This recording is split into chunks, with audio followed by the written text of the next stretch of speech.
Never run out of battery again with the INIU portable charger, the slimmest 10,000 mAh power bank that keeps your devices charged on the go. Stay powered up wherever you go. Click the link in the video description to shop now on Amazon. Welcome to ElectroDrive News. I'm your host, Name. Today we're talking about a major shift in Nissan's plans for electric vehicle production at its Canton, Mississippi plant. It seems that after some internal reassessment, Nissan has decided to ditch the development of two sedan EV models originally planned for this location.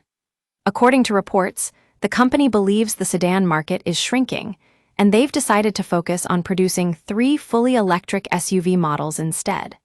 That's right, folks, we're going from sedans to SUVs at Nissan's Canton plant. Now, let's dive into some more details about what's happening here. The two canceled EV models were actually intended to replace the Maxima and Altima sedans in the marketplace, but it looks like Nissan has decided to pivot towards electric SUV production instead. We're talking about a new slate of vehicles that will be manufactured at this plant, starting around mid-2028. As part of this shift, Nissan has also announced plans to dramatically cut its car development time to boost competitiveness. The company is looking to reinvent the scope of the Canton project, and we can expect some significant changes in the coming months. It's worth noting that Nissan was bullish on the future of EVs in Mississippi just a few months ago.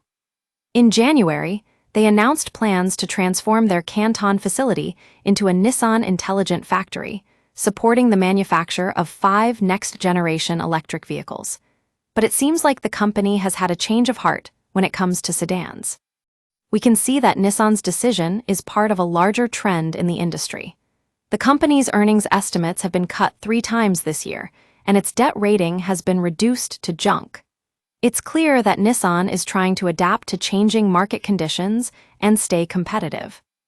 As we look ahead to 2028, it's going to be interesting to see how these new electric SUV models fare in the marketplace.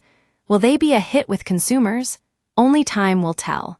But one thing's for sure, Nissan's commitment to electric vehicle production is stronger than ever. We'll be keeping a close eye on this story as it develops. Thanks for watching ElectroDrive News. Join us next time for more updates on the world of electric vehicles and alternative energy.